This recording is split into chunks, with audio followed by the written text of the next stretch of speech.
انسان کے پاس بہت ساری چیزیں قیمتی ہوتی ہیں، لیکن بحیثیت مسلمان ہم سب جانتے ہیں کہ ان سب چیزوں میں سب سے زیادہ قیمتی چیز ہمارا ایمان ہے۔ اگر دنیا کی کوئی چیز کھو جائے تو وہ دوبارہ مل جاتی ہے۔ مثلاً اگر کسی کا کوئی پیسہ کھو گیا، نوکری چلی گئی، گاڑی کھو گئی، کاروبار ختم ہو گیا، یہ نقصان بڑے نقصان ہیں، لیکن کم درجے کے نقصان، اس لیے کہ یہ دنیا کے نقصان ہیں۔ لیکن اگر انسان کا ایمان چلا جائے، ایمان کھو دے، اللہ پر ایمان نہ رہے، آخرت پر ایمان نہ رہے، یا ایمان کے جتنے بھی تقاضے ہیں، کنڈیشنز ہیں، ان میں سے کوئی ایک بھی انسان پوری نہ کرے تو گویا اس نے اپنا سب سے بڑا نقصان کر لیا۔ دنیا کی زندگی کا نقصان صرف دنیا کی زندگی پر ہی ہوتا ہے، یعنی وقتی طور پر ہماری زندگی تنگ ہو جاتی ہے، پریشانی ہوتی ہے، چھوٹی سی چیز بھی کھو جائے، ایک چپل ہی کھو جائے تو ہمارے لیے مشکل ہو جاتی ہے، تکلیف ہوتی ہے، لیکن کوئی نہیں، وہ تکلیف کٹ جاتی ہے، ختم ہو جاتی ہے۔ لیکن اگر کسی کا ایمان چلا جائے، وہ شخص ہمیشہ ہمیشہ کے لیے تکلیف میں پڑ جاتا ہے، اللہ تعالیٰ کی ناراضگی مول لیتا ہے، اس کی تو آخرت ہی برباد ہو جاتی ہے۔ تو بہت ضروری ہے کہ ہم اس فتنوں کے دور میں اپنے ایمان کی حفاظت کریں۔ اس لیے بہت ضروری ہے کہ ہم فتنوں کے بارے میں جانیں بھی، اور جو موجودہ دور میں جو چیزیں ہو رہی ہیں ان کے بارے میں بھی ہمیں علم ہونا چاہیے، لیکن اس سے زیادہ ہمیں یہ علم ہونا چاہیے کہ ان سب فتنوں سے بچ کے کیسے رہنا ہے، ان میں اپنے ایمان کی کیسے حفاظت کرنی ہے۔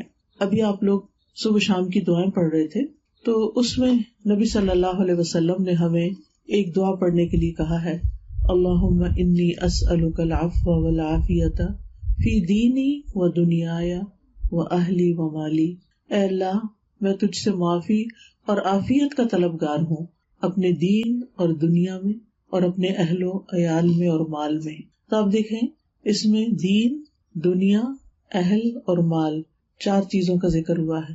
سب سے پہلے کس چیز کا ذکر ہوا ہے؟ دین کا ذکر ہوا ہے۔ تو اس سے یہ پتہ چلتا ہے کہ ہمارا دین ہمارے لیے ہماری دنیا سے بھی زیادہ قیمتی ہے، ہمارے گھر والوں سے بھی زیادہ قیمتی ہے، ہمارے مال سے بھی زیادہ قیمتی ہے۔ اگر ہم صبح شام یہ دعا پڑھتے ہیں اور ہر دن اللہ تعالیٰ سے دعا کرتے ہیں کہ وہ ہماری حفاظت کرے، تو انشاءاللہ اس میں سب سے پہلے دین یا ایمان کی حفاظت ہے، پھر دنیاوی کاموں کی اور چیزوں کی، باقی چیزیں بعد میں آتی ہیں۔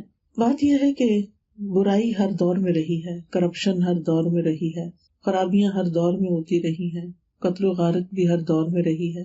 قرآن مجید سے ہی ہمیں پتہ چلتا ہے کہ آدم علیہ السلام کے بیٹے قابیل نے حابیل کو قتل کر دیا تھا۔ تو اس سے اندازہ لگائے کہ آدم علیہ السلام پہلے انسان تھے، اور وہ ان کے پہلے بچے تھے جن میں سے ایک نے دوسرے کو قتل کر دیا۔ پھر اس کے بعد ہم دیکھتے ہیں کہ حضرت نوح علیہ السلام کی اولاد میں سے ان کے بیٹے جو تھے وہ اپنے باپ کے طریقے پر نہیں تھے، بلکہ آخری وقت میں ان کو چھوڑ کے تھے، جس کے نتیجے میں وہ ڈوب گیا۔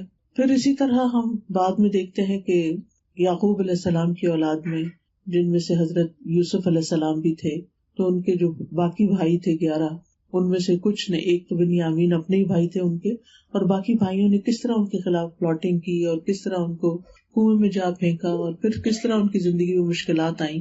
تو جیلسی ہو، قتل ہو، والدین کی نافرمانی ہو، یہ ساری چیزیں، یہ سارے گناہ، یہ سارے فتنے، جب سے انسان دنیا میں آیا ہے اس وقت سے یہ چیزیں انسان کے ساتھ لگی ہوئی ہیں۔ لیکن یہ یاد رکھیے کہ ہر آنے والا دور پچھلے دور سے زیادہ مشکل ہوتا ہے۔ رسول اللہ صلی اللہ علیہ وسلم نے فرمایا، حضرت انس کی روایت ہے، وہ کہتے ہیں کہ یقیناً تم پر جو دور بھی آتا ہے تو اس کے بعد آنے والا دور پہلے دور سے بدتر ہوگا۔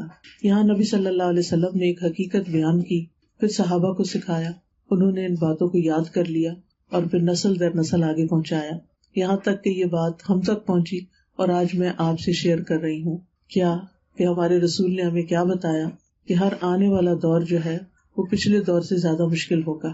آپ نے فرمایا کہ جیسے جیسے وقت اور سال گزریں گے، آپ ماضی کی نسبت حال میں اور مستقبل میں زیادہ برائیوں اور فتنوں کا مشاہدہ کریں گے۔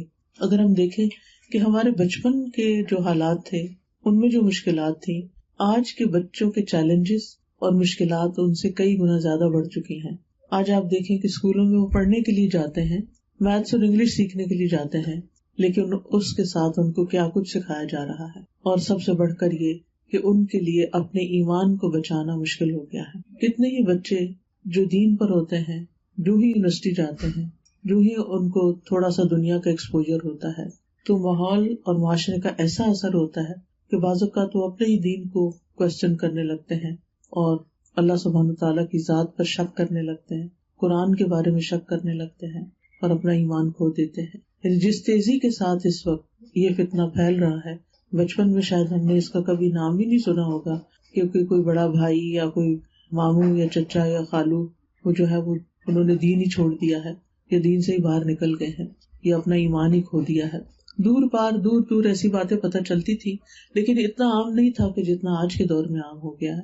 اور جب ہمارے بچوں کے آگے بچے ہوں گے تو اللہ ہی رحم کرے کہ ان کا حال کیا ہوگا. تو بہرحال فتنے ہر دور میں رہے ہیں. فتنہ ہے کیا چیز؟ کس چیز کو ہم فتنہ کہیں گے؟ فتنہ ہر وہ چیز ہے، ہر وہ معاملہ ہے جو ہمیں اللہ تعالیٰ سے اور اللہ تعالیٰ کی اطاعت سے دور رکھتا ہے. یعنی ہمیں اللہ تعالیٰ کی عبادت نہیں کرنے دیتا یا ہمیں اللہ کی طرف نہیں جانے دیتا، چاہے وہ ہماری اولاد ہو، چاہے ہمارا مال ہو، چاہے ہمارے گھر ہو، چاہے ہماری کوئی اور انٹرسٹ کی چیزیں ہوں. جو بھی چیز ہمیں اللہ تعالیٰ سے دور کرتی ہے وہ ہمارے لیے فتنہ ہے. قرآن مجید میں اللہ تعالیٰ فرماتے ہیں وَاعْلَمُوا أَنَّمَا أَمْوَالُكُمْ وَأَوْلَادُكُمْ فِتْنَةٌ وَاللَّهُ عِندَهُ أَجْرٌ عَظِيمٌ. جان لو کہ تمہارے مال اور تمہاری اولاد فتنہ ہے اور اللہ کے پاس بہت بڑا اجر ہے. یعنی اگر تم ان کے اندر رہتے ہوئے بھی اللہ والے بن گئے، اللہ کی عبادت کرنے والے، اللہ کی اطاعت کرنے والے، تو انشاءاللہ ایسے دور میں یعنی جو جتنی مشکل سے اللہ کی عبادت کرتا ہے، اللہ تعالیٰ کی اطاعت کرتا ہے، اس کا اتنا ہی بڑا اجر و ثواب ہوتا ہے. تو بہرحال یہ بات یاد رکھنے کی ہے، لکھ لینے کی ہے کہ ہر وہ معاملہ جو ہماری ایمان میں خلل ڈالتا ہے، ہمارے ایمان کو کمزور کرتا ہے، جو ہمارے اور ہمارے رب کے درمیان تعلق کو کمزور کرتا ہے، وہ چیز دراصل ہمارے لیے فتنہ ہے. اور جو ایسے فتنوں سے بچ جائے وہی دراصل خوش نصیب ہے. مقداد بن اسود ایک صحابی ہیں، وہ رسول اللہ صلی اللہ علیہ وسلم سے روایت کرتے ہیں. وہ کہتے ہیں اللہ کی قسم میں نے رسول اللہ صلی اللہ علیہ وسلم کو فرماتے ہوئے سنا ہے کہ بلا شبہ انتہائی خوش بخت ہے وہ انسان جو فتنوں سے بچا رہا، بہت خوش قسمت ہے جو فتنوں سے بچ گیا، یعنی اپنا ایمان بچا کے دنیا سے گیا. اور پھر آپ نے فرمایا بڑا خوش بخت ہے وہ انسان جو فتنوں سے بچا رہا، بڑا خوش قسمت ہے وہ انسان جو فتنوں سے بچا رہا. یعنی اس سے یہ پتہ چلتا ہے کہ جو شخص فتنوں سے بچ جاتا ہے اصل میں خوش قسمت وہی ہے. ہم سمجھتے ہیں کہ مال کا زیادہ آ جانا یا دنیاوی نعمتوں کا زیادہ ہو جانا یہ خوش قسمتی کی علامت ہے، لیکن نبی صلی اللہ علیہ وسلم نے کیا فرمایا؟ فتنوں سے بچنا خوش قسمتی کی علامت ہے. فتنوں میں پڑنے والا پریشانیوں سے قریب تر ہے اور کامیابیوں سے دور تر ہوتا چلا جاتا ہے. یعنی جب کوئی شخص کسی فتنے میں مبتلا ہو جاتا ہے تو پھر غم، پریشانی، افسردگی، ڈپریشن کے قریب ہوتا چلا جاتا ہے. اسی لیے آپ نے فرمایا کہ ان السعید لمن جنب الفتن. اس لیے بہت ضروری ہے کہ ہم یہ جانیں کہ فتنوں سے کیسے بچیں. یہاں نبی صلی اللہ علیہ وسلم نے جنب کا لفظ استعمال کیا. جنب کہتے ہیں پہلو کو، یعنی اپنا پہلو بچایا ہوا ہو، اس سے دور تر ہوں. یعنی آپ جتنے فتنوں سے دور ہوں گے اتنے ہی کامیاب ہوں گے، خوش قسمت ہوں گے، اور جتنا قریب ہوں گے اتنا ہی مصیبت میں پڑ جائیں گے، غم اور دکھ اور پریشانیاں بڑھتی چلی جائیں گی. پھر یہاں یہ بھی یاد رہے کہ انسان فتنوں میں ایک دم نہیں پڑ جاتا، سٹیپ بائی سٹیپ، مرحلہ وار پڑتا ہے. ابو ہریرہ کہتے ہیں کہ رسول اللہ صلی اللہ علیہ وسلم نے فرمایا ان قریب ایسے فتنے رونما ہوں گے کہ ان میں بیٹھ جانے والا کھڑے ہونے والے سے بہتر ہوگا، کھڑا ہونے والا چلنے والے سے بہتر ہوگا، چلنے والا دوڑنے والے سے بہتر ہوگا. تو اس سے یہ پتہ چلتا ہے کہ انسان پہلے کوئی فتنہ ہو رہا ہے یا کوئی ایسی چیز ہے تو وہ کھڑے ہو کے دیکھنے لگتا ہے، پھر وہ چلنے لگتا ہے، پھر اس کی طرف دوڑنے لگتا ہے، اور جتنا جتنا وہ اس کے قریب ہوتا ہے اتنا اتنا اللہ تعالیٰ سے دور ہوتا چلا جاتا ہے. یعنی انسان جب منفی کاموں کی طرف بڑھتا ہے، اللہ کی ناراضگی کے کاموں کی طرف بڑھتا ہے، تو اتنا ہی اس کا دین متاثر ہونے لگتا ہے. اور پھر لوگ بھی مختلف ہوتے ہیں درجے کے اعتبار سے، کچھ پہچان جاتے ہیں فتنوں کو اور وہ ان سے کنارہ کش ہی رہتے ہیں، دور ہی رہتے ہیں. یعنی اس راستے پہ تو جانا ہی نہیں، اس جگہ تو جانا نہیں، اس چیز میں تو پڑھنا ہی نہیں، کیونکہ اس میں پڑ گئے تو پھر گئے دین سے دور. اور پھر آپ دیکھیے کہ آج کے دور میں، جس دور میں ہم رہ رہے ہیں، اس میں بہت سارے فتنے ہیں جن میں سے نمبر 1 مال کا فتنہ ہے. ابو ہریرہ کہتے ہیں کہ نبی صلی اللہ علیہ وسلم نے فرمایا لوگوں پر ایک وقت ایسا آئے گا جب آدمی کو اس کی کچھ پرواہ نہ رہے گی کہ مال حلال طریقے سے کمایا یا حرام طریقے سے. اس کی حرص و ہوس کیا ہوگی؟ بس کہ کسی طرح مال آ جائے اور زیادہ سے زیادہ آ جائے. وہ یہ نہیں سوچے گا کہ حلال ہے کہ حرام ہے، اس کی پرواہ نہیں. کہیں بھی جاب مل جائے، کوئی بھی بزنس ہو جائے، اس میں حرام کی خرید و فروخت ہو، کچھ بھی ہو، کوئی فرق نہیں پڑتا. بس آنکھیں بند کر لو اور مال کی ہوس میں مال زیادہ سے زیادہ کماتے رہو. آج آپ دیکھیں کہ بہت سارے لوگ اسی فتنے کا شکار ہیں اور اس کے نتائج بھی بڑے بھیانک ہیں. حقیقت حدیث میں آتا ہے قیامت کے دن انسان کے قدم حشر کے میدان سے ہل بھی نہیں سکیں گے جب تک کہ وہ 5 چیزوں کا جواب نہ دے دے. ان میں سے پہلا سوال جو ہے مال کے بارے میں ہوگا کہ وہ کہاں سے کمایا اور کہاں خرچ کیا، آیا کہاں سے اور گیا کہاں پر. یہ ہم میں سے ہر ایک سے یہ سوال ہونے والا ہے. لہٰذا ہمیں اپنی سورس آف انکم کو ضرور دیکھنا چاہیے، اور اگر اس میں حرام شامل ہو رہا ہے تو اس سے ابھی وقت ہے دنیا میں کہ یہیں پر توبہ کر لیں اور اس سے بچ جائیں. پھر اسی طرح آپ دیکھیے کہ بعض اوقات لوگ پرواہ نہیں کرتے دوسروں کا حق مارنے میں، دھوکے سے دوسروں کی جائیداد پہ قبضہ کر لیتے ہیں، یتیم بچوں کی جائیداد پہ، بہنوں کی جائیداد پہ، ان کو ادھر ادھر کی بات کر کے تو ان کا حق مار دیتے ہیں. پھر اسی طرح مال کمانے کے حرام ذرائع میں پڑے ہوئے ہیں، جیسے مختلف ایسی ویڈیوز بنا کے یا ایسی چیزیں بنا کے مال کمانا کہ جس میں غلط انفارمیشن ہو یا حرام چیزیں دکھائی جا رہی ہوں یا لوگوں کو غلط رستہ دکھایا جا رہا ہو. پھر اسی طرح سود کی کمائی ہے، جوا کھیلنا ہے، حرام چیزیں بیچنا جیسے شیشہ بیچنا یا ویپ یا اسی طرح کی شراب بیچنا، کوئی بھی ایسی حرام جس چیز کو کنزیوم کرنے سے منع کیا گیا ہے اس چیز کو بیچنا. تو یہ چیزیں بیچ کر عموماً جو مال کمایا جاتا ہے وہ مال حرام کا مال ہوتا ہے. اور جب انسان کی زندگی میں حرام داخل ہو جاتا ہے تو پھر انسان جو کھا رہا ہے وہ بھی حرام، جو پی رہا ہے وہ بھی حرام، جو پہن رہا ہے وہ بھی حرام، اور جو کچھ اس مال سے وہ کر رہا ہے وہ سب بھی حرام ہو جاتا ہے. آپ اگر اپنی گاڑی میں بیٹھتے ہیں اور اس گاڑی میں وہ پٹرول اس پیسے سے ڈلتا ہے تو جہاں پر آپ جاتے ہیں وہ سفر آپ کا حرام. تو مومن تو حرام سے بھی بچتا ہے اور حرام کی ملاوٹ سے بھی بچتا ہے. بعض لوگ کہتے ہیں کہ نہیں سب کچھ حلال ہے، بس ایک آدھ آئٹم رکھا ہوا. نہیں، اس کو بھی نہیں رکھنا کیونکہ وہ حرام ہے، اور جب حرام میں انسان پڑ جاتا ہے تو پھر اس کی کوئی لمٹ نہیں رہتی. تو کامیاب اور خوش قسمت ہے وہ مومن جو حرام سے بچ جاتا ہے، جس کو اس بات کا دھیان ہوتا ہے کہ مجھے ایسا کام نہیں کرنا اس دنیا میں کہ جس سے مجھے آگے پریشانی ہو، جس کی وجہ سے مجھے اپنی قبر میں پریشانی ہو، مجھے آخرت میں اللہ تعالیٰ کے سامنے شرمندگی ہو. کیونکہ سوال اللہ تعالیٰ نہیں کرنا ہے کہ کہاں سے کمایا تھا، کیا کمایا تھا اور پھر کہاں خرچ کیا. اور پھر آپ دیکھیے کہ انسان کی نفسیات ایسی ہے کہ اس کے اندر مال کی بڑی ہرس ہوتی ہے، وہ کہیں رکتا نہیں، ایک بزنس کے بعد دوسرا، دوسرے کے بعد تیسرا، اور یہ پرواہ کیے بغیر کہ وہ حلال سے ہے یا حرام سے ہے. اور پھر آپ دیکھیے کہ جب انسان کا کھانا حرام ہوتا ہے، جس کا پینا حرام ہوتا ہے، پھر اس کی عبادتیں قبول نہیں ہوتی، پھر دعائیں قبول نہیں ہوتی. بعض اوقات اس کی اولاد اس کی نافرمان ہو جاتی ہے، بعض اوقات ایسی ایسی بیماریاں لگ جاتی ہیں کہ انسان کے لیے وہ پیسہ جو ہے وہ سارے کا سارا ختم ہو جاتا ہے. تو اس لیے جہاں تک ممکن ہو انسان اس فتنے میں پڑنے سے بچے. پھر اسی طرح ایک اور فتنہ ہے پاور کا فتنہ، قیادت کا فتنہ، لیڈرشپ کا، اور اس کے لیے غلط سلط طریقوں میں مبتلا ہو جانا، ایک دوسرے پہ الزام لگانا، دوسرے کو نیچا دکھانا. اس میں آپ دیکھیے کہ یہ صرف ہمارے اندر نہیں، دنیا کے ہر ملک میں اس قسم کا فتنہ پھیلا ہوا ہے. اور خاص طور پر بیک ہوم آپ کو معلوم ہے کہ قیادت کا شوق اور قیادت کے پیچھے کس قدر ملک کو تباہ کر دیا گیا ہے، اور غریب عوام کا حال کیا ہو رہا ہے صرف اس لیے کہ ایک شخص پاور میں آتا ہے تو وہ دوسرے کو گرانے لگتا ہے، جب دوسرا آ جاتا ہے تو وہ پہلے کو گرانے لگتا ہے.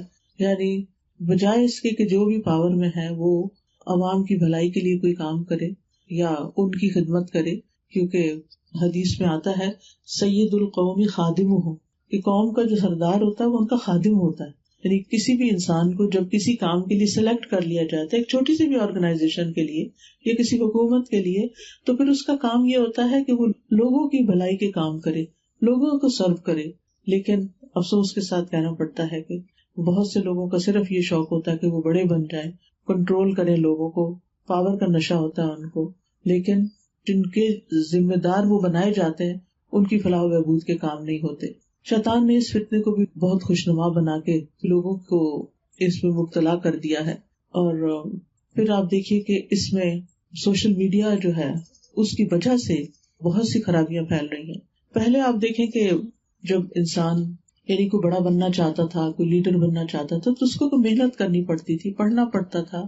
لیکن آج کے دور میں آپ دیکھیں کہ مثال کے طور پر فیس بک کے اوپر یا سوشل میڈیا پر جو انفلوئنسرز ہیں وہ بعض اوقات ایسی چیزیں لوگوں کے سامنے پیش کرتے ہیں کہ جن میں کوئی سچائی نہیں ہوتی، دھوکہ ہی دھوکہ ہوتا ہے، یا اتنی بعض اوقات اخلاق سے گری ہوئی حرکتیں کرتے ہیں کہ جس کی وجہ سے بعض اوقات ملینز میں ان کے فالوورز بن جاتے ہیں. تو ایسے لوگ بھی یوتھ کو، بچوں کو اپنا فین بنائے ہوئے ہوتے ہیں، جن سے وہ دن رات کبھی کوئی گالیاں سیکھ رہے ہوتے ہیں یا کبھی کوئی اور بری بری باتیں سیکھ رہے ہوتے ہیں. مجھے کچھ دن پہلے کسی نے بتایا کہ ایک شخص جس کی بہت زیادہ فالوئنگ ہے، نام تو مجھے یاد نہیں رہا، یہی کا شاید نارتھ امریکہ کا ہی کوئی شخص ہے، تو وہ کافی موٹا ہے اور وہ ہر روز اپنی ویڈیو بناتا ہے، اپنے پیٹ کے مختلف اینگل دکھاتا ہے اور وہ شکلیں بگاڑتا ہے اور لوگ بس اس کو دیکھ دیکھ کے ہنس رہے ہوتے ہیں اور ملینز میں اس کی فالوئنگ ہے. تو اب ایسے لوگ جب لوگوں کے رہنما بن جائیں اور لیڈر بن جائیں اور باقی ہمارے بچے صرف ان کو دیکھ کے فالو کرتے رہیں تو آپ سوچئے کہ ان کے اخلاق کا کیا ہوگا. پھر اسی طرح دین کے معاملے میں بھی بہت سے فتنے ہیں جس میں فرقہ واریت کا فتنہ ہے. ہر کوئی اپنے فرقے میں آپ کو گھسیٹنا چاہتا ہے اور دوسروں کو برا بھلا کہتے ہیں. بعض اوقات جمعے کے خطبوں میں ممبر پر، اسٹیج پر دوسروں کو گالیاں دی جا رہی ہوتی ہیں اور دوسروں پہ الزام تراشی کی جا رہی ہوتی ہے. اور پھر آپ دیکھیے کہ بعض اوقات دوسروں پہ غلط الزام اس طرح کے لگائے جاتے ہیں جن کی کوئی حقیقت نہیں ہوتی، اور یہ فتنہ بھی بہت زیادہ پھیل چکا ہے. اور پھر دین کے بارے میں جھوٹی باتیں پہنچانا. آج کل آپ دیکھیں کہ لوگ جھوٹی حدیث گھڑتے ہیں کوئی اور پھر کہتے ہیں یہ رسول اللہ صلی اللہ علیہ وسلم فرمایا، نعوذ باللہ، حالانکہ آپ نے نہیں فرمایا ہوتا. اور لوگ اس میں فارورڈڈ مینی ٹائمز ہوتا ہے، جو پڑھتا ہے وہ کوئی چمبی سی انوکھی سی بات ہوتی ہے وہ آگے بھیج دیتا ہے بغیر یہ دیکھے کہ اس کی حقیقت کیا ہے اور اس میں سچائی کیا ہے. تو آپ دیکھیں کہ بہت سے لوگ چونکہ علم نہیں رکھتے اس لیے ان کو صحیح اور غلط کا پتہ نہیں چلتا تو وہ اس دباؤ میں آ جاتے ہیں. اس کے لیے بہت ضروری ہے خاص طور پر دین کے معاملے میں. دنیا کے معاملے میں آپ کو کوئی دھوکہ دیتا ہے تو آپ کو کئی سمجھانے والے، سکھانے والے مل جاتے ہیں اور آپ اس مصیبت سے باہر نکل آتے ہیں. اور اس کا بھی آپ نے دیکھا ہوگا کہ کچھ ممالک کے اندر لوگ کس طریقے سے لوگوں کو کڈنیپ کر لیتے ہیں، کس طریقے سے لوگوں کو یعنی جھوٹی کالز کر کے. اور یہاں بھی آپ نے دیکھا ہوگا فراڈ کالز کتنی آتی ہیں، بعض اوقات فون پر، بعض اوقات آپ کو میسیجز کے اوپر آتے ہیں کہ بس آپ اس نمبر کو کلک کریں تو آپ کو اتنے سے پیسے مل جائیں گے اور اتنے آپ کے اکاؤنٹ میں ٹرانسفر ہو جائیں گے، اور پتہ چلتا ہے کہ ٹرانسفر ہونے کی وجہ سے پہلے تو وہ بھی نکل گئے. اس طرح کی بہت ساری چیزیں جو ہیں وہ ہو جاتی ہیں. تو اس میں تو آپ کو گورنمنٹ بھی انفارم کرتی ہے اور آپ کے دوست وغیرہ بھی بتاتے ہیں کہ دیکھو کسی ایسے میسج کا جواب نہیں دینا، یہ فراڈ ہوتا ہے. لیکن دین کے معاملے میں جب ہماری لا علمی ہوتی ہے اور لوگ ہمیں مس لیڈ کرتے ہیں، ہم نے نہ قرآن کا ترجمہ پڑھا ہوتا ہے، نہ حدیث پڑھی ہوتی ہے، ہمیں صحیح اور غلط کا پتہ ہی نہیں ہوتا، لہٰذا ہمیں جو کوئی کچھ بتاتا ہے ہم اسی کے پیچھے چل پڑتے ہیں. اور اس میں بہت سی ایسی چیزیں ہوتی ہیں جن کا حقیقت سے کوئی تعلق نہیں ہوتا. اب مثال کے طور پر ہمیں قرآن یہ بتاتا ہے کہ نماز قائم کرو. کچھ لوگ کہتے ہیں کہ یہ عوام کے لیے ہوتی ہے، خواص کے لیے نہیں ہے. کوئی اور بہانہ کر کے نمازوں سے اپنے آپ کو دور کر لیتا ہے. اللہ بڑا غفور الرحیم ہے. اور اسی طرح کی یعنی من گھڑ یعنی ایک اصل دین ہے جو قرآن اور سنت میں ملتا ہے، اور ایک اس کے پیرل لوگوں نے اپنے خیالات سے اور اپنی کنوینئنس سے الگ سے دین بنایا ہوا ہے. اور بہت سے لوگ اس میں اس لیے جا پڑتے ہیں، مثلاً یہ کہ ہم نے فلاں بزرگ کے ہاتھ میں بیعت کر لی ہے، بس وہ ہمیں جنت میں لے جائے گا. اب اس نے کہا ہے کہ تمہیں نمازوں کی ضرورت نہیں ہے، تم مثلاً اتنا فنڈ جمع کر لو یا فلاں کام کر لو، یعنی دین کو بھی کاروبار بنانے کا ذریعہ بنایا ہوا. تو بہرحال اس میں بھی انسان کو بچنے کے لیے بہت ضروری ہے کہ وہ صحیح اور مستند دین کا علم حاصل کرے، اور پھر یہ دیکھیں کہ آپ وہ دین بھی کہاں سے سیکھ رہے ہیں، کیونکہ جب تک ہم خود سیکھیں گے نہیں لوگ ہمیں مس لیڈ کرتے رہیں گے. خود قرآن کا ترجمے اور تفسیر کے ساتھ پڑھنا جو ہے وہ بہت ضروری ہے تاکہ پتہ چلے کہ اللہ تعالیٰ نے کیا فرمایا ہے. اور اچھے استاد کی تلاش ہونی چاہیے کہ جس سے آپ سیکھ سکیں. اسی طرح حدیث کا علم ہونا چاہیے اور دیگر بھی جو صحابہ کرام کی زندگیوں کے بارے میں. پھر اسی طرح آج کے دور میں ایک اور فتنہ جو ہے وہ عورت کا فتنہ ہے. عورت کے فتنے سے کیا مراد ہے کہ عورت کو ہر جگہ استعمال کیا جا رہا ہے. اب جیسے آپ دیکھیے بعض اوقات بل بورڈز پہ، ایڈورٹیزمنٹ پہ، بعض اوقات پیورلی ایسی چیزیں ہوتی ہیں جن کا تعلق مردوں سے ہوتا ہے لیکن وہاں بھی عورت بٹھائی ہوئی ہوتی ہے. پھر اسی طرح آپ دیکھیے کہ سوشل میڈیا کی وجہ سے یہ فتنہ اور بھی زیادہ ہو گیا ہے. پہلے ایسے ہوتا تھا کہ ایسی خواتین جو اپنے آپ کو بیچتی تھی وہ کسی بازار میں بیٹھی ہوتی تھی اور مخصوص قسم کے لوگ منہ چھپا کے وہاں جاتے تھے. لیکن اب آپ دیکھیں کتنی زیادہ ایڈورٹیزمنٹ ایسی چیزوں کی ہوتی ہے کہ جس میں بعض اوقات بالکل نیکڈ خواتین اور نیکڈ جو ایسی ویڈیوز ہوتی ہیں.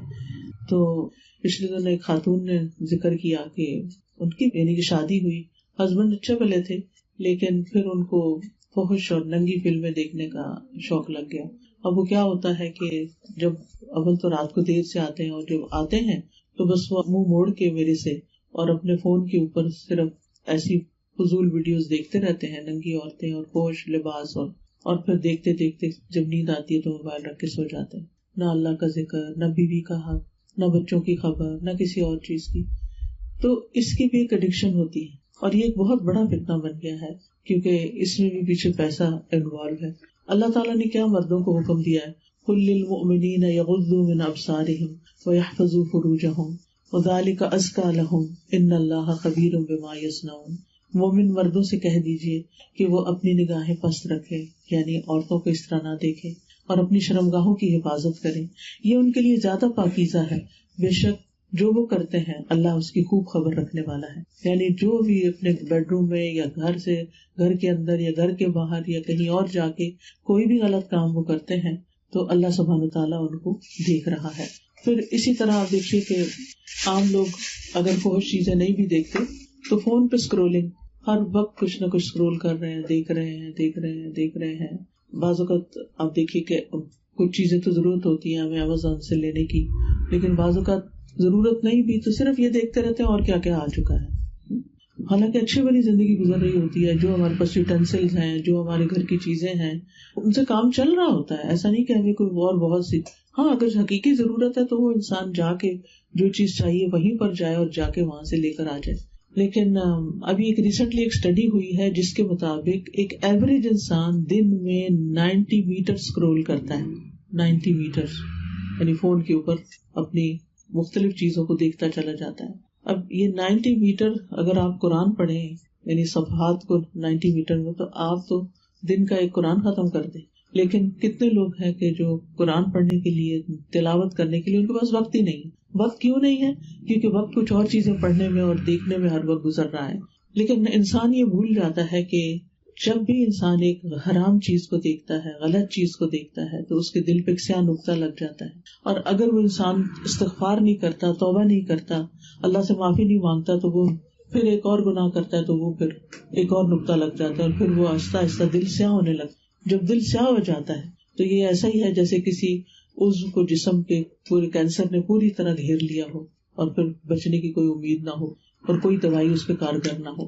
تو پھر دل سخت ہو جاتے ہیں، پھر اللہ کے ذکر میں دل نہیں لگتا، علم کی مجلسوں میں دل نہیں لگتا، نماز میں دل نہیں لگتا، دعا میں دل نہیں لگتا، قرآن پڑھنے میں دل نہیں لگتا، یعنی خیر کے کسی کام میں دل ہی نہیں لگتا کیونکہ مزاج بدل گیا نا اندر سے. کچھ اور چیزوں میں دلچسپی زیادہ ہو گئی ہے، حرام کاموں میں دلچسپی زیادہ ہو گئی ہے. اس لیے ضروری ہے کہ ہم اچھے کاموں میں اپنے آپ کو مشغول کریں، اپنے نفس کو قائل کریں، اپنے نفس کے اوپر کام کریں کہ جن چیزوں، جیسے بیمار ہو جاتا ہے نا انسان تو پھر اس کو کڑوی دوائی بھی بعض اوقات لینی پڑتی ہے، اور کینسر میں تو آپ کو پتہ ہے کیمو اور ریڈیشن اور کیا کچھ لینا پڑتا ہے. تو جب جا کے اور بعض اوقات تو وہ لے کر بھی کوئی فائدہ نہیں ہوتا، لیکن انسان کیوں لیتا ہے کہ اس کی زندگی بچ جائے. تو اسی طرح انسان جب نفس نہیں مانتا نماز پڑھنے کو، تو جب انسان اس کو کڑوی دوا دے گا، یعنی نہیں بھی دل چاہ رہا پھر بھی نماز کی طرف لے کے جائے گا، قرآن پڑھنے کو دل نہیں چاہ رہا پھر بھی پڑھائے گا، کسی کلاس کو جوائن کرنے کو دل نہیں چاہ رہا پھر بھی انسان بس چلو چلی ہی جاتی ہوں، تو آپ دیکھیں گے کہ اس سے آپ کے اندر پھر آہستہ آہستہ وہ چیزیں پینیٹریٹ کرنا شروع ہوگی، حتیٰ کہ ایک وقت آئے گا کہ آپ نماز میں، قرآن میں ایک لذت محسوس کریں گے اور اس کے بغیر آپ اپنے آپ کو خالی محسوس کریں گے. لیکن اس کے لیے ابتدا میں ہر قدم رکھنا مشکل ہوتا ہے. جیسے بچے ہوتے ہیں نا، چلنا شروع کرتے ہیں تو گرتے ہیں، پڑتے ہیں، چلنا نہیں آتا، بیلنس نہیں رہتا، ایسے ہی ہوتا ہے. لیکن جب انسان پھر کرنے لگتا ہے تو پھر انسان کو نماز میں خشوع و خضوع بھی آ جاتا ہے اور یعنی ساری نیکیوں کو دل بھی چاہتا ہے. اچھا، ایک اور چیز یہ ہے کہ پہلے زمانے میں فتنے ہوتے تھے، وہ گھروں سے باہر ہوتے تھے، گھر کے اندر نہیں ہوتے تھے. ہر ایک کے اپنے گھر کا اپنا ایک اصول ہوتا تھا کہ گھر میں ہم نے یہ کرنا ہے، اس گھر میں یہ نہیں چلے گا. باپ کا ایک روب ہوتا تھا، اگر بچے کو غلط چیز لے کے بھی آتے تھے تو نکلوا دیتے تھے یا کہتے تھے کہ ایسا نہیں ہو سکتا. لیکن اب یہ ہے کہ بغیر اجازت کی چیزیں ہمارے گھروں میں ہمارے گیجٹس کے ذریعے داخل ہو چکی ہے اور گھروں کے گھر ان فتنوں کی لپیٹ میں آ چکے ہیں.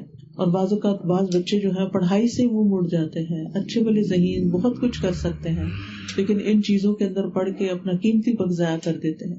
تو کیا ہم ان چیزوں کو نظر انداز کر دیں یا اس کے بارے میں آنکھیں بند کر لیں کہ بس ٹھیک ہے جو ہوتا ہے ہوتا رہے، یا پھر ہمیں کچھ کرنے کی ضرورت ہے؟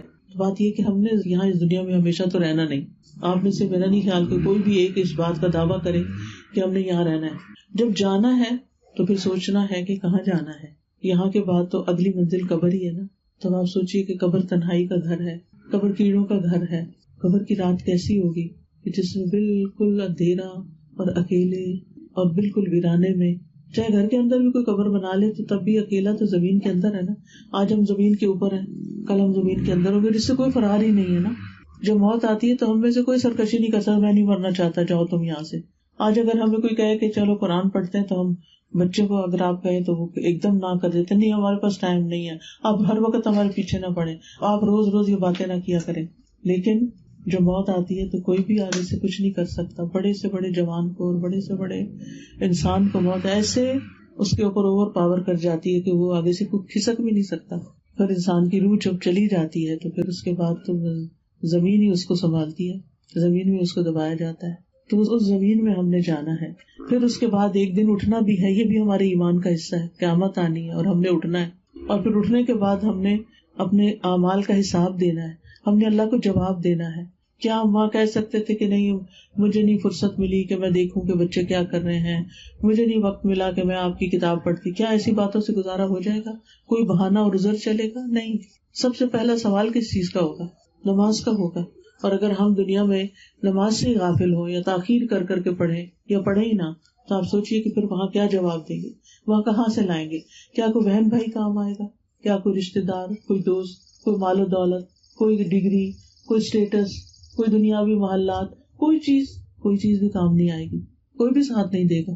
تو اس لیے بہت ضروری ہے کہ ہم اس بات کو سوچیں کہ ہم تنہا پیدا ہوئے تھے، اکیلے آئے تھے دنیا میں، اکیلے ہی واپس جانا ہے. ہمیں اپنے ساتھ وہ چیز رکھنی ہے جو کام آئے گی، اور وہ ہے ہمارے عمل کے لیے علم کی ضرورت ہوتی ہے. پہلا سٹیپ علم حاصل کرنا ہوتا ہے. لہٰذا آج جب یہاں سے اٹھے تو ضرور اس بات کا تہیہ کر لیں کہ کچھ نہ کچھ آپ نے اپنے دین کے علم کو بڑھانے کے لیے ضرور سوچنا ہے. اگر ایک دفعہ قرآن پڑھ چکے ہیں تو کافی نہیں، اسے دوبارہ پڑھنے کی ضرورت ہے، کیونکہ یہ ہماری لائف لائن ہے، یہ پاور ہاؤس کی طرح ہے. اگر ہم اس سے کٹ جائیں گے تو ہماری پاور، ایمان کی پاور اور قوت ختم ہونا شروع ہو جائے گی. لہٰذا کسی نہ کسی ایسی چیز سے اپنے آپ کو جوڑ کے رکھے، باندھ کے رکھے. الحمدللہ ادارے بھی موجود ہیں، ٹیچرز بھی موجود ہیں، اور آن لائن بھی بہت کچھ موجود ہے. یعنی ہمارے پاس اب ایکسکیوز کوئی نہیں رہا، ہم کچھ نہ کچھ کر سکتے ہیں. ہم اپنے دن کا 1 گھنٹہ نکال کے اپنے گھر میں بیٹھ کے کر سکتے ہیں، مسجد میں جا کے کر سکتے ہیں، کسی ادارے میں جا کے کر سکتے ہیں کہ ہم اپنے علم کو بڑھائیں اور اس کو زیادہ کریں. پھر آج کے دور میں ایک اور فتنہ آ گیا ہے، اپنی جنس بدلنے کا فتنہ، کہ اپنے آپ کو یعنی جو ہم ہیں اس پہ راضی نہیں. پہلے تو صرف یہ ہوتا تھا کہ اپنی ناک پہ راضی نہیں تو ناک کی سرجری کروا لیتے تھے لوگ، یا اپنے لپس پہ راضی نہیں تو بوٹاکس کرا لیے، کچھ اور یعنی جس چیز پہ راضی نہیں وہ پارشلی اپنے کوئی سامنے ظاہر کے اعضاء کو چینج کروا لیا. لیکن اب آپ دیکھیں کہ اس وقت تو اپنے آپ کو پورے کا پورا ہی بدلنے کی باتیں ہو رہی، اور اس کے لیے لوگوں کے پاس مواقع بھی بہت ہیں. تو آپ خود سوچئے کہ پھر نسل انسانی کا کیا ہوگا کہ اگر ہم اللہ کی تخلیق پہ ہی راضی نہیں، جو اللہ نے ہمیں بنایا ہم اسی کو ایکسپٹ نہ کریں. اس کے بارے میں ہمارے بچے کیا سوچتے ہیں ہمیں پتا ہونا چاہیے، ہمیں باخبر ہونا چاہیے. ان کی نگرانی کی ضرورت ہے، کیونکہ اب ہم اپنے بچوں سے محبت کا اظہار کیسے کرتے ہیں؟ ان کو آئی پیڈ لے کے دے کے، ان کو ڈیسک ٹاپ لے کے یا لیپ ٹاپ لے کے دے کے، آئی فون لے کے دے کہ اب یہ لگتا ہے جیسے ان کے لیے ضرورت ہوگی، پھر اس پر وہ کیا کرتے ہیں دن رات اس کی ہمیں نہیں خبر ہوتی. کیا ہم سے حساب نہیں ہوگا؟ کیا ہم سے پوچھا نہیں جائے گا کہ ہم ہی ان کو ان فتنوں میں ڈالنے والے ہیں؟ لیکن اس کے بعد ہم نے خود ان کو ٹائم نہیں دیا، ہم نے ان کے سوالوں کے جواب نہیں دیے، ہم نے ان کو اللہ تعالیٰ کی پہچان نہیں کرائی، ہم نے ان کو جزا سزا کے بارے میں نہیں بتایا. وہ تو معصوم ہے، اگر آپ نہیں اس کے لیے انتظام کریں گے تو پھر وہ خود کہاں سے کریں گے؟ یہ تو ماں باپ کا فرض بنتا ہے نا. جیسے اللہ تعالیٰ فرماتے ہیں یا ایھا الذین آمنوا قوا انفسکم واہلیکم نارا، اے لوگوں جو ایمان لائے ہو اپنے آپ کو اور اپنے گھر والوں کو آگ سے بچاؤ. اس آگ سے بچانا تو پھر والدین کا فرض بنتا ہے. تو بات یہ ہے کہ ہمیں فتنوں کے بارے میں معلوم بھی ہونا چاہیے، ان سے بچنا بھی چاہیے، کیونکہ ان میں پڑنے کا نتیجہ دنیا میں بھی نقصان کا ہے. آج آپ دیکھیں کہ اجتماعی طور پر جب قومیں جس فتنے میں پڑ جاتی ہیں، پھر اس کے بعد ایسی ایسی چیزیں سامنے آتی ہیں کہ انسان پریشان ہو جاتا ہے. مثال کے طور پر وائلڈ فائر ہے. اس وقت آپ دیکھیں، آج ہی بتا رہے تھے کہ جو البرٹا میں آگ لگی ہوئی ہے، آؤٹ آف کنٹرول ہو رہی ہے. وہ کہتے ہیں ہم کچھ بھی نہیں کر سکتے سوائے اس کے کہ اللہ تعالیٰ بارش بھیج دے. اور اس کا دھواں وہاں سے یہاں تک پہنچا ہے، جس کی وجہ سے آپ کو معلوم ہی ہوگا کہ الرٹ ہے کہ آج یہ اس دھوئیں کی وجہ سے فضا میں ہیزینس ہے. آپ دیکھیے کہ پچھلے سال جو آسٹریلیا کی آگ تھی، اس میں کس طرح یعنی کہ جنگلوں کے جنگل، گھروں کے گھر، جانور، کیڑے مکوڑے سارے کے سارے کس طرح، اور کھڑے گھروں کو بعض اوقات آگ لگی کہ لوگ اپنی جان بچا کے نکلے ہیں. تو اللہ سبحانہ تعالیٰ سے پناہ مانگنی چاہیے، لیکن اس سے پہلے ہمیں اپنے اعمال کا جائزہ لینا چاہیے کہ ہم کہیں ایسی نافرمانیوں کا شکار تو نہیں. پھر اسی طرح مختلف جگہوں پر سیلاب جو پچھلے سال پاکستان میں آیا ہے، پھر وائرس، ابھی ہم کووڈ سے نکلے ہیں، اور ایسی بیماریاں جن کے بارے میں پہلے کبھی نہیں سنا گیا تھا. پھر بڑھتی ہوئی مہنگائی، انفلیشن ریٹ کا بڑھ جانا، اس میں ہر چیز کی، گھروں کی قیمتیں، پیٹرول کی قیمتیں، حتیٰ کہ آلو اور سیلڈ جو پوٹیٹوز اینڈ سیلڈ کی قیمتوں میں کتنا بڑا فرق پڑ گیا ہے. تو یہ سب کیا ہے؟ قرآن مجید میں آتا ہے وَمَا أَصَابَكُم مِّن مُّصِيبَةٍ فَبِمَا كَسَبَتْ أَيْدِيكُمْ، اور جو مصیبت بھی تمہیں پہنچتی ہے وہ تو تمہارے اپنے ہاتھوں کی کمائی کی وجہ سے، یعنی تم پر جو مصیبت آتی ہے وہ دراصل تمہارے اپنے گناہوں اور اپنے قصوروں کی وجہ سے آتی ہے. اور سورۃ روم میں اللہ تعالیٰ فرماتے ہیں لِيُذِيقَهُم بَعْضَ الَّذِي عَمِلُوا، تاکہ اللہ ان کو ان کے بعض اعمال کا مزہ چکھائے، وَلَعَلَّهُمْ يَرْجِعُونَ، شاید کہ وہ پلٹ پڑے، شاید کہ وہ اپنے گناہ چھوڑ دیں. یعنی جو فساد انہوں نے پھیلایا ہے اور جو برائی وہ عام کر رہے ہیں، وہ جب تکلیف آئے اور پریشانی آئے تو شاید وہ واپس پلٹے. تو اس سے پتہ چلتا ہے کہ مومن کے لیے ایسی آفات جو ہوتی ہیں وہ خیر کا باعث بنتی ہیں. انسانوں کے اوپر جب کوئی تکلیف آتی ہے تو ان کو اپنے گناہوں کے بارے میں سوچنے کا موقع ملتا ہے، پھر وہ اللہ تعالیٰ کی طرف رجوع کرتے ہیں اور پھر اپنی غلطیوں کو دیکھتے ہیں اور ان غلطیوں سے معافی مانگتے ہیں. تو بہرحال ہم سب کو اپنے اپنے دلوں کا جائزہ لینا چاہیے، کیونکہ جب انسان فتنے میں پڑتا ہے تو سب سے پہلے یہ کہ اس کا دل ہی مردہ ہو جاتا ہے، یعنی کسی چیز میں دل نہیں لگتا، کوئی چیز اچھی نہیں لگتی، کوئی چیز خوش نہیں کرتی، بے حسی سی طاری ہو جاتی ہے، کسی کی پرواہ نہیں رہتی، اور انسان صرف اپنی چند پسند کی چیزوں میں پناہ گاہ ڈھونڈتا ہے. کچھ لوگ ایسے میں صرف کھانے پینے کا شوق رکھتے ہیں، کچھ لوگ صرف اپنے گیجٹس کے اندر کھوئے رہتے ہیں، کچھ لوگ کو شاپنگ، کچھ عرصہ پہلے ایک خاتون تھی، ان کو کچھ اسی طرح کی النس ہوئی تو وہ شاپنگ پہ شاپنگ، بلا ضرورت شاپنگ کیے چلے جا رہی تھی. تو پتا چلا کہ جب ہسبینڈ نے دیکھا تو $50,000 کی شاپنگ کر چکی تھی، یعنی کریڈٹ کارڈ سے. کہاں کی، کیا کیا، بس رائٹ لیفٹ چیزیں خرید کے اکٹھی کر لی گھر میں.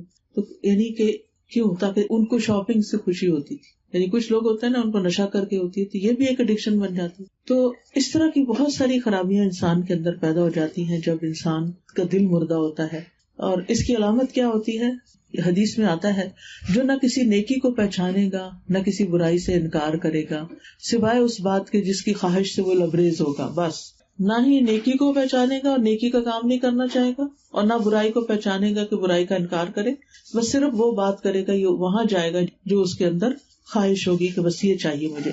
تو سیاہ دل ہو، بلیک ہارٹ ہو یا ڈیڈ ہارٹ ہو، تو اس کی علامت یہ ہے کہ انسان کو خیر اور بھلائی کے کاموں سے کوئی دلچسپی نہیں رہتی. کسی برائی کو دیکھ کر اس کو کچھ بھی نہیں ہوتا، بس ٹھیک ہے سو بٹ، ہر ایک کی اپنی مرضی. پھر اسی طرح یہ ہے کہ انسان فطرت کے خلاف چلنے لگتے ہیں اور صرف اپنی پسند کی چیزوں کو اچھا سمجھتے ہیں، اور جو پسند نہیں وہ ٹھیک نہیں. والدین اگر پسند نہیں تو ساری خرابیاں والدین میں ہیں، بہن بھائی نہیں پسند یا کوئی اور چیز پسند نہیں، یعنی کہ ساری بنائیاں اسی کے اندر ہیں. اپنی کسی کمی کوتاہی کو پھر انسان نہیں دیکھتا. تو جب انسان مردہ دل ہو جاتا ہے تو پھر انسان کے لیے دین کی طرف پلٹنا، اپنی اصلاح کرنا، اپنی آخرت کی فکر کرنا بہت زیادہ مشکل کام لگتا ہے، کیونکہ وہ ایسی جگہوں پہ جانا نہیں چاہتا جہاں کوئی اس کو اللہ کے بارے میں یاد دہانی کرائے. وہ ایسا کام کرنا نہیں چاہتا کہ جس میں اس کے نفس کو کوئی تکلیف اٹھانی پڑے، چاہے وہ اللہ کا حق ہو نماز کی شکل میں، یا بندوں کا حق ہو ان کی کسی خدمت کی شکل میں، چاہے بوڑھے والدین کی شکل میں. کتنے ہی ماں باپ ایسے ہیں کہ جن کے بچے ان کو چھوڑ کے جا چکے ہیں، وہ ان کی شکل دیکھنے کو ترستے ہیں لیکن بچے پاس ہی نہیں آنا چاہتے، اور وہ پوچھتے ہیں کہ بچوں کو دین کیا کہتا ہے. مجھ سے بعض اوقات ایسی بزرگ خواتین پوچھتی دین کیا کہتا ہے. ایک خاتون نے 2-3 دفعہ مجھے میسج کیا کہ دین کیا کہتا ہے، بچوں کو ماں باپ کے پاس رہنا چاہیے، الگ رہنا چاہیے. اب دین تو آپ کو جو بھی بتائے گا، لیکن کیا آپ کے بچے کے اندر اتنا دین ہے کہ وہ دین کا حکم سمجھ کر کوئی کام کرے گا؟ نہیں، اللہ کا ڈر جو نہیں. تو بہرحال ہم سب دیکھتے ہیں بہت سی مینٹل النیسز بڑھتی چلی جا رہی ہیں، لوگ خوف زدہ ہیں، تناؤ کا شکار ہیں، گھبراہٹ کا شکار ہیں، فیوچر کے بارے میں پریشان ہیں، ڈگمگائے ہوئے ہیں. لیکن یہ کہ پھر عام طور پر یہ پریشانیاں چھوٹی چھوٹی چیزوں کے بارے میں ہوتی ہیں. اچھا گروسری ختم ہوگی تو پریشان ہے، پیٹرول نہیں ہے گاڑی میں تو پریشان ہے، یا اسی طرح کی چھوٹی چھوٹی چیزیں، کوئی چیز ٹوٹ گئی ہے تو پریشان ہے. لیکن آخرت کی پریشانی جو بڑے نقصان کی پریشانی ہے اس کے لیے پھر بھی دل میں کوئی گوشہ نہیں. مہنگائی کے خوف سے پریشان ہے، لیکن یہ کہ اور آگے جو فیوچر میں بڑے فتنے آنے والے ہیں اس کے بارے میں پریشانی نہیں ہوتی. اور آپ کو معلوم ہے سب فتنوں میں بڑا فتنہ کون سا ہے؟ دجال کا فتنہ. یعنی آہستہ آہستہ انسانیت اس کے قریب جاتی جا رہی، کیونکہ وہ اینڈ ٹائمنگز میں آئے گا. دجال ابھی باہر نہیں آیا، لیکن جب آ جائے گا تو پھر کیا ہوگا؟ وہ آئے گا تو زمین سے کہے گا اپنی پیداوار اگاؤ، حکم دے گا زمین پیداوار اگا دے گی. تو لوگ اس کو مان جائیں گے کہ یہی خدا ہے، یہ تو خدا کا کام تھا کہ زمین سے پیداوار اگائے، تو یہ اس نے کر دیا تو لہٰذا وہ جب خدائی کا دعویٰ کرے گا تو لوگ اس کو خدا مان لیں گے. اور پھر دجال کے پیروکاروں کے سوا کسی کے لیے کھانا نہیں ہوگا، کھانا ختم ہو جائے. یعنی جو ایمان پر رہیں گے ان کو کھانا نہیں ملے گا. کتنا مشکل وقت ہوگا.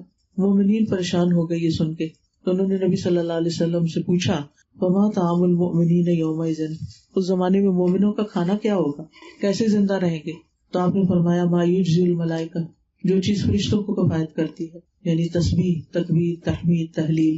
پھر اسی طرح آپ دیکھیے کہ اس فتنے سے بچنے کے لیے سورۃ کہف پڑھنے کے لیے کہا گیا ہے. سورۃ کہف کی پہلی 10 آیات وہ اس دجال کے فتنے سے بچنے کے لیے ضروری ہے. ان آیات کو اچھی طرح یاد بھی کر لیں اور کسی نہ کسی نماز میں پڑھ لیا کریں، اس کا ترجمہ بھی یاد کریں اور پوری سورۃ کہف کو اچھی طرح سمجھ کے پڑھیں، کیونکہ اس میں 4 فتنوں کا ذکر ہے: ایمان کے جانے کا فتنہ، مال کا فتنہ، علم کا فتنہ اور قیادت کا فتنہ. اور اس سے بچا کیسے جا سکتا ہے یہ سورۃ الکہف کا ترجمہ اور تفسیر اچھی طرح پڑھ کے آپ کو معلوم ہوگا. پھر یہ ہے کہ ہمیں اپنے معاملات اللہ تعالیٰ کے سپرد کرنے چاہیے، دوسرے مومنوں کا خیال رکھنا چاہیے اور لوگوں کے اندر بے چینی نہیں پھیلانی چاہیے. اور سب سے بڑی فکر یہ ہونی چاہیے کہ ہمارا ایمان بچ جائے، ہمارا ایمان بچ جائے. جب دجال باہر آئے گا تو لوگ دائیں بائیں بھاگ رہے ہوں گے، تو اس وقت دجال جب آئے گا تو لوگوں کے اندر افراتفری اور بے چینی پیدا ہو جائے گی. یعنی اس سے پہلے لوگوں کو اس کی آگاہی دینی چاہیے. تو ہمیں سے ہر ایک کو دجال کے بارے میں تفصیل پتہ ہونی چاہیے. پھر یہ ہے کہ اصل میں انسان دنیا میں آیا ہی امتحان کے لیے، تو یہ فتنے جو ہے یہ دراصل امتحان ہے ہمارا کہ ہم اس وقت کرتے کیا ہیں، دنیا کی طرف بھاگتے ہیں یا دین کی طرف بھاگتے ہیں. کیونکہ دین کو پکڑیں گے تو ہی اپنا ایمان بچا سکیں گے، تو ہی فتنوں سے بچ سکیں گے. قرآن مجید میں اللہ تعالیٰ فرماتے ہیں یا ایھا الذین آمنوا اتقوا اللہ حق تقاتہ فلا تموتن الا وانتم مسلمون. اے لوگوں جو ایمان لائے ہو، اللہ سے ڈرو اور تمہیں ہرگز موت نہ آئے مگر اس حال میں کہ تم مسلمان ہو. یعنی اس بات کی سب سے زیادہ فکر ہونی چاہیے کہ ہماری موت اسلام پر آئے، ہم دین سے باہر نہ ہو، ہمارا اللہ تعالیٰ کے بارے میں شک نہ ہو، ہم اللہ کی عبادت کرتے ہوئے دنیا سے جائیں. کیونکہ اس کے بعد کی زندگی تو ہمیشہ کی زندگی ہے. اس زندگی سے تو چند سالوں کے بعد چلے ہی جائیں گے، سب کی آنکھیں بند ہو جائیں گی، لیکن آگے کی ختم نہیں ہوگی. مومن کی سب سے بڑی پریشانی یہ ہونی چاہیے کہ کیا مجھے مرتے وقت کلمہ نصیب ہوگا یا نہیں ہوگا. پچھلے ہفتے خاتون آئی کہنے لگی کہ مجھے ٹھسکا لگ گیا، یعنی گلے میں کچھ پھنس گیا. کہتی کہ میرا سانس رک گیا اور کچھ دیر تک مجھے ایسا لگتا تھا کہ میں ختم ہو جاؤں گی. کہتی کہ جب میں ٹھیک ہوئی تو بعد میں نے ریئلائز کیا کہ میں نے تو ایک دفعہ بھی کلمہ پڑھنے کا نہیں سوچا. تو یہ کیا ہوا میرے ساتھ کہ میں ہیلپ مانگ رہی تھی، پریشان ہو رہی تھی، اندر باہر آ جا رہی تھی، سب کچھ کر رہی تھی، لیکن لا الہ الا اللہ پڑھنے کا مجھے خیال ہی نہیں آیا کہ اس میں جان بھی جا سکتی تھی. اگر وہ چیز باہر نہ آتی جو سانس کی نالی میں چلی گئی اور جس کی وجہ سے وہ سانس رک گیا تو زندگی جا سکتی تھی. لیکن کس کو کلمہ نصیب ہوگا جو زندگی بھی کلمے میں گزارے اور دن میں ایک نہ ایک تسبیح کم از کم کلمے کی ضرور کر لے، چلتے پھرتے لا الہ الا اللہ پڑھے، کیونکہ یہ کلمات سبحان اللہ، الحمدللہ، لا الہ الا اللہ اور اللہ اکبر اللہ تعالیٰ کے پسندیدہ ترین کلمات ہیں. پھر اسی طرح آپ دیکھیے کہ دو اہم چیزیں جو ہیں وہ زندگی میں ضروری ہے، ایک قرآن کو مضبوطی سے تھامنا اور ایک نماز. ان چیزوں کو ہاتھ سے نہیں جانے دینا چاہیے. جو ان دو چیزوں کے اوپر استقامت کرے گا باذن اللہ، اللہ کے اذن اور فضل سے اس کو کلمہ نصیب ہوگا انشاءاللہ. تو مومن جو ہوتا ہے فتنوں سے متاثر نہیں ہوتا، انفلوئنس نہیں ہوتا، بلکہ وہ دوڑتا ہے نماز کی طرف کہ میرا رب مجھے بچائے گا، مدد مانگتا ہے اللہ سے، رجوع کرتا ہے اللہ سبحانہ تعالیٰ کی طرف اور پھر کتاب کو مضبوط پکڑ لیتا ہے. اللہ تعالیٰ فرماتے ہیں اتل ما اوحی الیک من الکتاب واقم الصلاۃ، اے رسول صلی اللہ علیہ وسلم کتاب میں سے جو آپ کی طرف وحی کیا گیا اس کی تلاوت کیجیے اور نماز قائم کیجیے. یہ میں اپنے پاس سے آپ کو بات نہیں بتا رہی کہ دو کرنے کے ضروری کام ہے، یہ قرآن میں لکھا ہوا ہے اور نبی صلی اللہ علیہ وسلم کو حکم دیا جا رہا ہے، تو اس کے بعد کس کو حکم ہے؟ پھر آپ کی امت کو. پھر ایک اور جگہ پر آتا ہے والذین یمسکون بالکتاب واقاموا الصلاۃ، وہ لوگ جو کتاب کو مضبوطی سے پکڑتے ہیں اور نماز قائم کرتے ہیں. ایک اور جگہ پر آتا ہے ان الذین یتلون کتاب اللہ واقاموا الصلاۃ، بے شک وہ لوگ جو کتاب اللہ کی تلاوت کرتے ہیں اور نماز قائم کرتے ہیں. پھر ذالک الکتاب لا ریب فیہ ھدی للمتقین الذین یؤمنون بالغیب ویقیمون الصلاۃ. تو اس میں آپ دیکھیے پھر اسی طرح عیسیٰ علیہ السلام پیدا ہوئے تو جب بولنے لگے پنگوڑے میں تو انہوں نے کیا کہا؟ آتانی الکتاب وجعلنی نبیا وجعلنی مبارکا اینما کنت واوصانی بالصلاۃ. تو قرآن اور نماز کا ساتھ ہے، یعنی ایک طرف قرآن سے مضبوط تعلق اور دوسری طرف نماز کو تھام لینا. یہ فتنوں سے بچنے کے دو ذریعے ہیں. ان چیزوں کو آپ تھام لیں گے تو انشاءاللہ فتنوں سے محفوظ رہیں گے، اور صرف اپنے لیے نہیں بلکہ اپنے بچوں کے لیے بھی. And it's never too late. آپ عمر کے کسی بھی حصے میں ہیں، آپ پڑھنا شروع کر دیں اور اس بات کی پریشانی میں نہ رہے کہ پیچھے کیا ہوا. جو ہو چکا سو ہو چکا، وہ وقت نہیں واپس آتا. اب اللہ سبحانہ تعالیٰ سے اس کے لیے توبہ استغفار، اور آئندہ آپ ان دو چیزوں سے جڑ جائیں اور یہ دونوں چیزیں آپ کے لیے ایک ڈھال کا کام کریں گی. اور پھر آپ دیکھیے کہ کتاب کو مضبوطی سے تھامنے کا یعنی یمسکون، مسکا، مسک ہوتا ہے کسی چیز کو پکڑنا، یمسک یعنی خوب مضبوطی سے پکڑنا. اب جو شخص مضبوطی سے قرآن کو پکڑتا ہے وہ کسی حال میں اس کو نہیں چھوڑتا. اس کی مثال ایسی ہے، مثلاً کوئی شخص اگر ڈوب رہا ہو اور اتنے میں ایک ہیلی کاپٹر آئے اور اس کی طرف وہ رسی پھینکے اور کڑا پھینکے اور وہ اگر ہاتھ اٹھا کے اس کو پکڑ لیتا ہے تو وہ اس کو چھوڑے گا؟ وہ نہیں چھوڑے گا. کیوں؟ اس لیے کہ اگر چھوڑ دیا تو ڈوب جائے گا. یہی حال ہے، اگر ہم قرآن کو چھوڑ دیتے ہیں، نماز کو چھوڑ دیتے ہیں تو اپنے آپ کو ڈوبنے کے لیے چھوڑ دیں گے، دنیا کے فتنوں میں ڈوبنے کے لیے اور پھر اینڈ آف دا لائف بس ہمیشہ کے لیے ڈوبنے کے لیے. تو اس لیے بہت ضروری ہے کہ ہم اس کو پڑھ کے رکھیں. نبی صلی اللہ علیہ وسلم نے فرمایا اس شخص کی مثال جو اپنے رب کا ذکر کرتا ہے اور جو نہیں کرتا زندہ اور مردہ کی طرح ہے. تو اللہ کا ذکر جو ہے وہ انسان کو زندہ رکھتا